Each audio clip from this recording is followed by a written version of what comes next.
Hey there, welcome to the garden. So today we've got a bit of a rainy day. Actually, luckily we've got a couple days of rain, hopefully, in the forecast. So it's a little bit cooler. It's gonna be rainy, and so I figured it was a good day to take care of this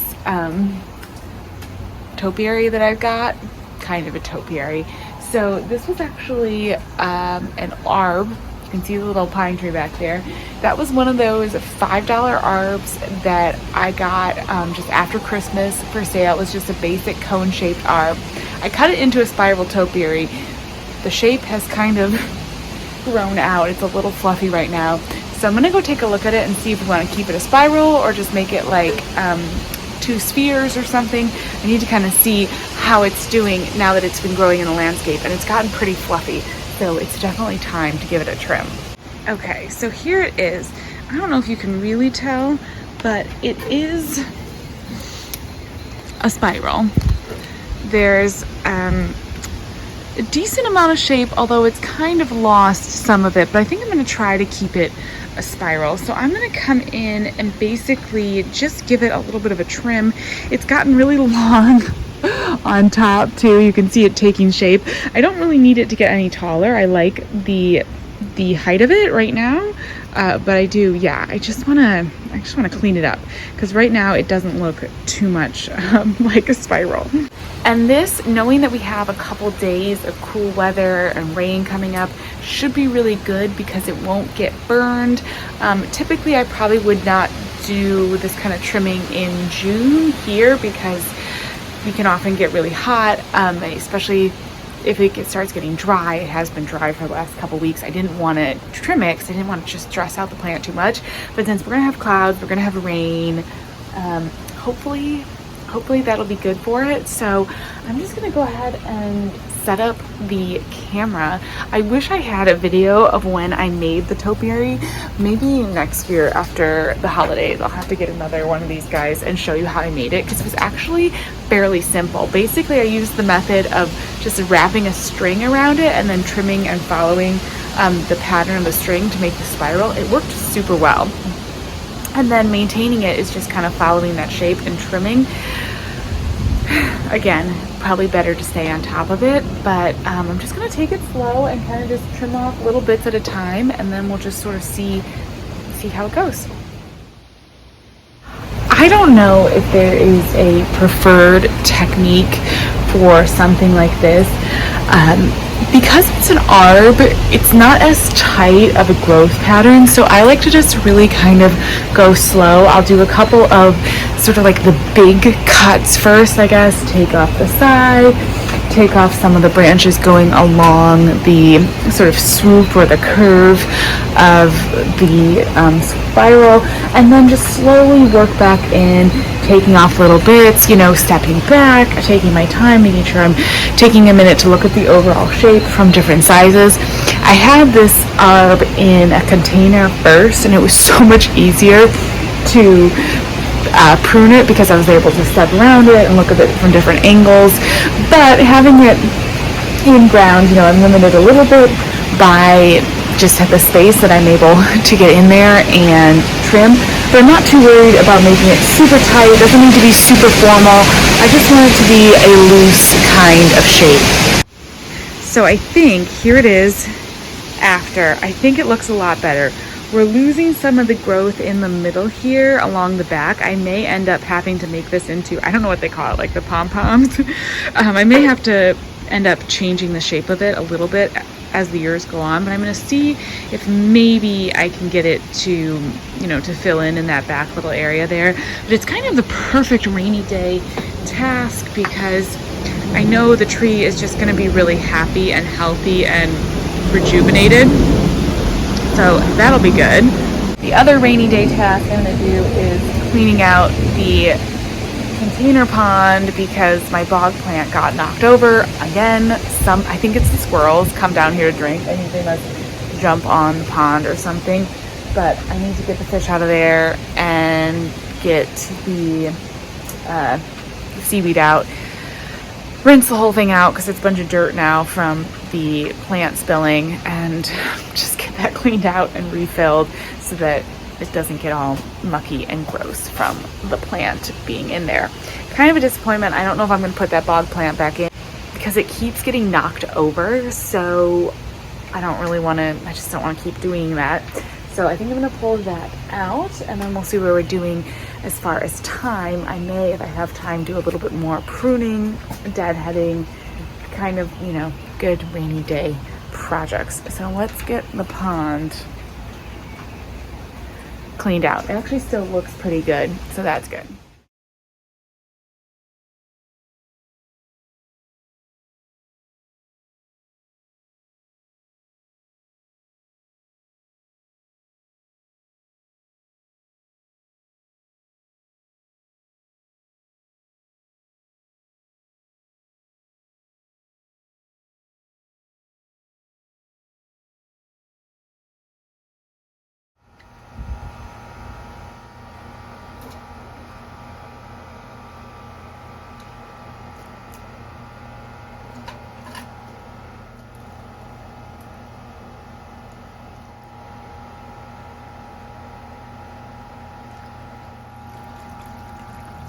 Hey there, so it is the next day.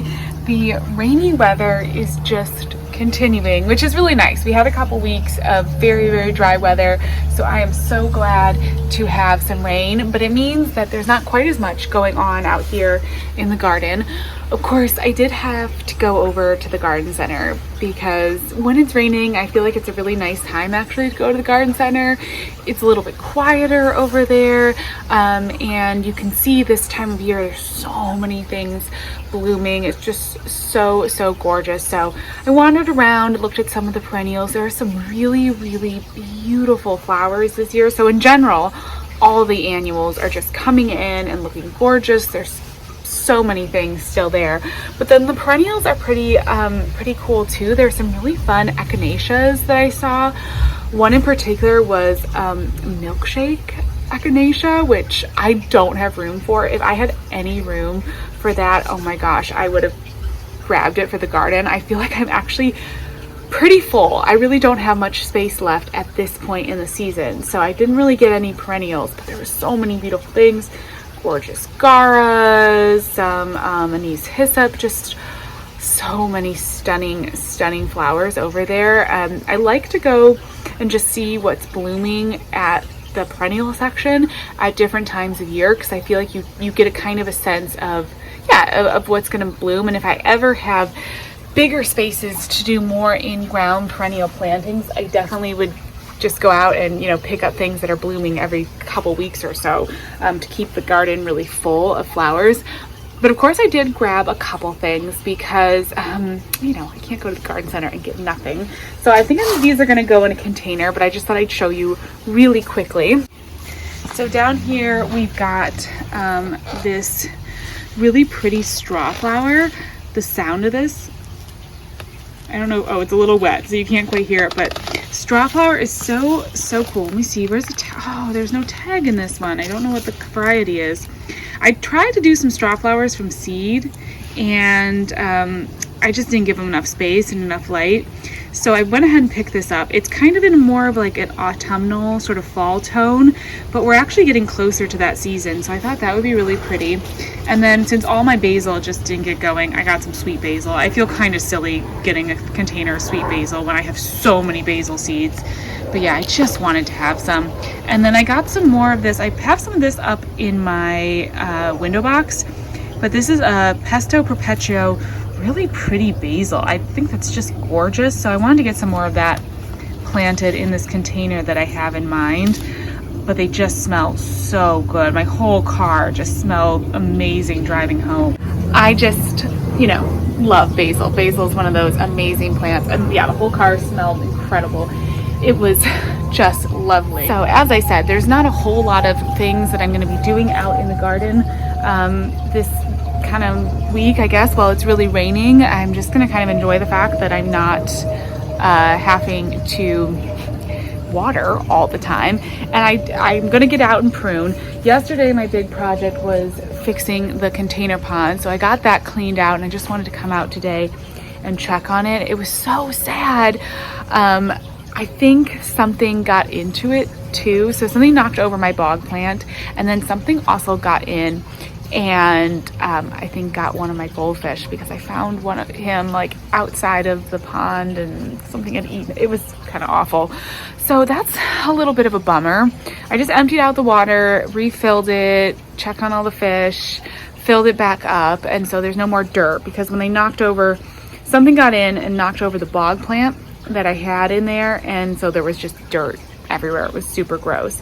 I did add a couple more places for the fish to hide inside of it. So I've never dealt with pests in here, but I did put a little, you can see a little terracotta pot that they can get underneath in there. And then there's also a cinder block inside, which they can hide under. So hopefully they've got a little bit more protection. And it seems like whenever we have the bog plant that was sitting on the cinder block, that seems to bring in whatever our pest is. So I'm gonna put in a little fish food and see if they want to come eat it. I think they're kind of spooked. Whatever got in there definitely, that was a scary situation. The fish seemed a little bit spooked. So, you know, I liked seeing them. I liked having them come up every time I came out here.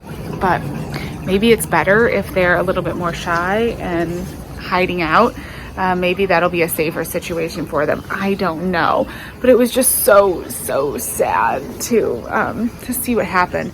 But anyway, there it is, another evening out here, getting dark, and definitely darker because of all the rain we've been getting.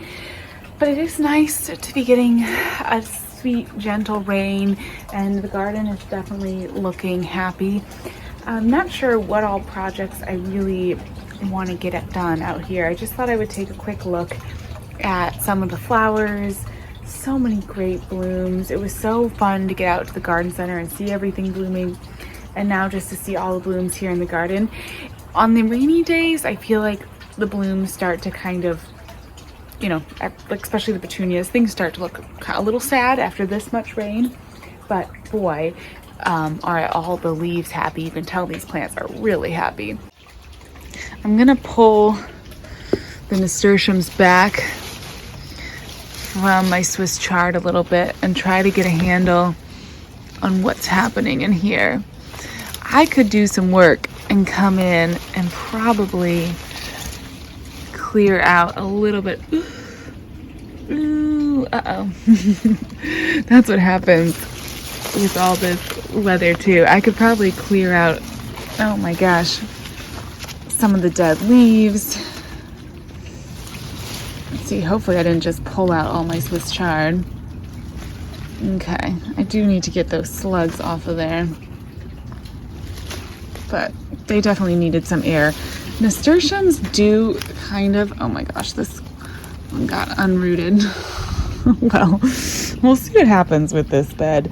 Nasturtiums do kind of do this for me, where they just start to get a bunch of dead foliage. I mean, the flowers are still beautiful. I think these are some of the peach melba nasturtiums. I got the seeds from Emma Gardner, and they're so pretty, but they're a little crazy. They've gone up, yeah, they're just all over. So I decided I'd come pull them back. I was going to have, you can see some of them under here. There were supposed to be a bunch of green onions that I kind of completely forgot about. So I may, in the next couple weeks here, pull out some of those nasturtiums and maybe do some replanting. I want to plant some green beans. That's on my list for kind of like fall. I've got a couple lettuce containers where I just need to pull out the last little remaining bits of lettuce. There's just a couple, and plant in some green beans. So I may do a little bit of green beans possibly, or I may do some more green onions, knowing that those will keep growing into the fall, into the winter for us here. Green onions will pretty much winter all the way over, so that's nice. We've got like the nicest little mist out here. Oh my gosh, it feels good. It's cold. It's been a cold week, but it's kind of nice. Just very strange weather this year, I guess, in general. I was actually looking at our high today was right around the low that it typically is this time of year. So who knows what's going on there. But at least we freed up the Swiss chard. I think that's really pretty much it for the moment. Anyways, I just wanted to wrap up this video. A little rainy week in the garden. It's funny because right before this, I posted just a few days ago, I posted a video all about my watering and fertilizing routine and what I do when it hasn't been raining very much. And then of course we got like a full week of rain, and I think we have another like 5 days of rain. So we'll see if we actually get all that rain, but I won't have to water for a while. So I guess that's kind of nice. But anyways, thank you so much for hanging out, and I'll talk to you again soon. Bye.